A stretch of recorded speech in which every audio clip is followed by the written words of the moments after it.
Dhurandhar 2 the revenge. ಅಬಾಬಾಬಾಬಾ, ಇದು ಕಣ್ರಿ cinema ಅಂದರೆ ಪ್ಯೂರ್ ಸಿನಿಮ್ಯಾಟಿಕ್ ಮಾಸ್ಟರ್ ಪೀಸ್ ಅನ್ಬೋದು ಅಷ್ಟೇ. ನಿಜವಾಗ್ಲೂ ಹೇಳ್ತೀನಿ, ಸಿನಿಮಾ 4 ಅವರ್ ಇದೆ, ಆದರೂ ಸಿನಿಮಾ ನೋಡುವಾಗ 1 ಸೆಕೆಂಡ್ ಕೂಡ ಬೋರ್ ಆಗಲಿಲ್ಲ. ಅಷ್ಟು ಬ್ರಿಲಿಯಂಟಾಗಿ ಗ್ರಿಪ್ಪಿಂಗ್ ಆಗಿ ಸ್ಕ್ರೀನ್ ಪ್ಲೇನ ಬರ್ಕೊಂಡಿದ್ದಾರೆ. ಸೀರಿಯಸ್ಲಿ ಸುಮ್ಮನೆ ಅಂತೂ ಹೇಳ್ತಿಲ್ಲ, ಕೊಡೋ ಟೈಮ್ಗೆ ಸಿನಿಮಾದಲ್ಲಿ 100% ವ್ಯಾಲ್ಯೂ ಅಂತೂ ಸಿಕ್ಕೇ ಸಿಗುತ್ತೆ. ಈಗ ಲೆಹರಿಯಲ್ಲಿ ರೆಹಮಾನ್ ಡಕಾಯತ್ನ ಚಾಪ್ಟರ್ ಕ್ಲೋಸ್ ಆಯಿತು. ಆ್ಯಂಡ್ ಮುಂದೆ ವಾಟ್ ನೆಕ್ಸ್ಟ್?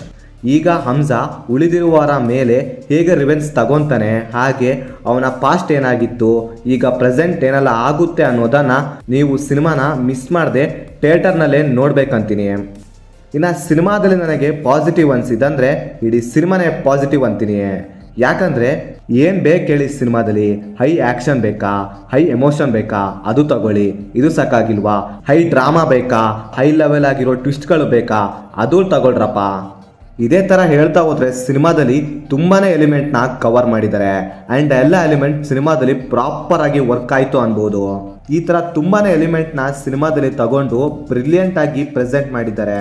ಇನ್ನು ಸಿನಿಮಾದಲ್ಲಿ ಕೆಲವೊಂದು ಸೀನ್ಸ್ಗಳಿದ್ದಾವೆ, ಇವುಗಳನ್ನು ಮಾತ್ರ ಪ್ಯೂರ್ ಸಿನಿಮ್ಯಾಟಿಕ್ ಗೂಸ್ ಬಂಪ್ಸ್ ಅನ್ಬೋದು. ಅಷ್ಟು ಬ್ರಿಲಿಯಂಟ್ ಆಗಿದೆ ಆ ಸೀನ್ಸ್ಗಳು.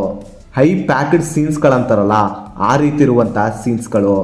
ಈ ರೀತಿ ಹೈ ಗೂಸ್ ಬಂಪ್ಸ್ ಕೊಡೋ ಸೀನ್ಸ್ಗಳು ಸಿನಿಮಾದ ಸ್ಟಾರ್ಟಿಂಗಿಂದಲೇ ಬರೋದ್ರಿಂದ ಸಿನಿಮಾದ ಗ್ರಾಫ್ ಅನ್ನೋದು ಪೀಕ್ನಲ್ಲಿ ಹೋಗಿ ಕೂತ್ಬಿಡುತ್ತೆ.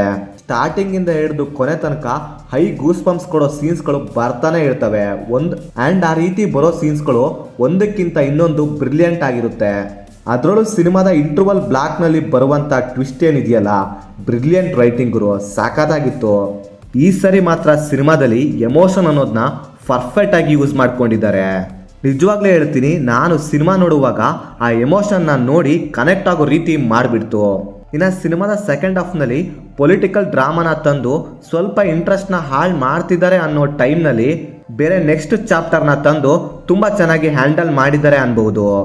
ಇನ್ನೊಂದೇನು ಗೊತ್ತಾ, ಸಿನಿಮಾನ ಚಾಪ್ಟರ್ ವೈಸಲ್ಲಿ ಡಿವೈಡ್ ಮಾಡಿದ್ದು ಸಿನಿಮಾಗೆ ಬಿಗ್ಗೆಸ್ಟ್ ಪ್ಲಸ್ ಪಾಯಿಂಟ್ ಆಯಿತು ಅನ್ಬೋದು. ಇನ್ನು ಸಿನಿಮಾದಲ್ಲಿ ಇರುವಂಥ ಆ್ಯಕ್ಷನ್ ಸೀನ್ಸ್ಗಳು ಒಂದಕ್ಕಿಂತ ಇನ್ನೊಂದು ಬ್ರಿಲಿಯಂಟ್ ಆಗಿರೋದಲ್ಲದೆ ಫುಲ್ ಆರೇಟೆಡ್ ಆಗಿರುತ್ತೆ. ಯಾವುದೇ ಕಾರಣಕ್ಕೂ ಸಿನಿಮಾನ ಫ್ಯಾಮಿಲಿ ಜೊತೆ ಅಂತೂ ನೋಡೋಕೆ ಹೋಗಬೇಡಿ. ಇನ್ನು ಪರ್ಫಾರ್ಮೆನ್ಸ್ ವಿಷಯಕ್ಕೆ ಬರೋದಾದರೆ ರಣವೀರ್ ಸಿಂಗ್ ಅವರ ಪರ್ಫಾರ್ಮೆನ್ಸ್ ಮಾತ್ರ ನೆಕ್ಸ್ಟ್ ಲೆವೆಲ್, ಫುಲ್ ಸ್ಟನ್ನಿಂಗ್ ಅನ್ಬೋದು. ಕೆಲವೊಂದು ಕಡೆ ಇವರ ಪರ್ಫಾರ್ಮೆನ್ಸ್ ಮಾತ್ರ ರಿಯಲಿಸ್ಟಿಕ್ ಅನ್ಬೋದು, ಆ ರೇಂಜಿಗಿತ್ತು ಇವರ ಪರ್ಫಾರ್ಮೆನ್ಸ್ ಮಾತ್ರ. ಸೊ ಎನಿವೆ, ಸಿನಿಮಾದ ನೆಗೆಟಿವ್ ವಿಷಯಕ್ಕೆ ಬರೋದಾದರೆ ಸಿನಿಮಾದ ಸೆಕೆಂಡ್ ಹಾಫ್ನಲ್ಲಿ ಪೊಲಿಟಿಕಲ್ ಡ್ರಾಮಾನ ತಂದು ಸಿನಿಮಾದ ಮೇಲೆ ಸ್ವಲ್ಪ ಇಂಟ್ರೆಸ್ಟ್ನ ಹಾಳು ಮಾಡ್ತಾರೆ. ಸೊ ಅದಲ್ಲದೆ ಸಿನಿಮಾ ಇಲ್ಲಿ ತನಕ ತುಂಬ ರಿಯಲಿಸ್ಟಿಕ್ ಆಗಿ ಹೋಗ್ತಿತ್ತು. ಆದರೆ ಇದರ ಸೆಕೆಂಡ್ ಹಾಫಿಂದ ಫುಲ್ ಓವರ್ರೇಟೆಡ್ ಅನ್ಸೋಕೆ ಸ್ಟಾರ್ಟ್ ಆಗುತ್ತೆ. ಅಂದರೆ ಸಿನಿಮಾದ ಸೆಕೆಂಡ್ ಹಾಫ್ನಲ್ಲಿ ಬರುವಂಥ ಆ್ಯಕ್ಷನ್ ಸೀನ್ಸ್ಗಳು ತೀರಾ ಅಂದರೆ ತೀರಾ ಓವರ್ ಅನ್ಸ್ಬಿಡುತ್ತೆ. ಇನ್ನು ಸಿನಿಮಾದ ಸ್ಟೋರಿ ತನ್ನ ಕ್ಲೈಮ್ಯಾಕ್ಸ್ಗೆ ಬರೋಕ್ಕೆ ತುಂಬ ಅಂದರೆ ತುಂಬ ಟೈಮ್ ತಗೊಳುತ್ತೆ. ಸೊ ಅದು ನನಗೆ ಸಿನಿಮಾದಲ್ಲಿ ಇಷ್ಟ ಆಗಲಿಲ್ಲ ಅಂತೀನಿ. ಸೊ ಇವುಗಳನ್ನು ಬಿಟ್ಟರೆ ಸಿನಿಮಾದಲ್ಲಿ ನನಗೆ ಅಂಥ ಮೇಜರಾಗಿ ಏನು ನೆಗೆಟಿವ್ ಅಂತ ಕಾಣಿಸ್ತಿಲ್ಲ. ಇನ್ನು ಓವರಾಲ್ ಆಗಿ ಸಿನಿಮಾ ಹೇಗುಂಟು ಅಂತ ಹೇಳೋದಾದರೆ it is A good watch cinema. ಸಿನಿಮಾಗೆ ಕೊಡೋ ಟೈಮ್ಗಂತೂ ಸಿನಿಮಾದಲ್ಲಿ ವ್ಯಾಲ್ಯೂ ಅಂತೂ ಸಿಗುತ್ತೆ ಅಂತೀನಿ. ಇನ್ನೊಂದೇನು ಅಂದರೆ ಈ ಸಿನಿಮಾನ ಫ್ಯಾಮಿಲಿ ಜೊತೆ ಅಂತೂ ನೋಡೋಕೆ ಹೋಗ್ಬೇಡಿ. ಸಿನಿಮಾದಲ್ಲಿ ತುಂಬಾ ಆರೇಟೆಡ್ ಸೀನ್ಸ್ಗಳು ಇರ್ತವೆ. ಸೊ ಆದ್ದರಿಂದ ಅವಾಯ್ಡ್ ಮಾಡಿಬಿಡಿ.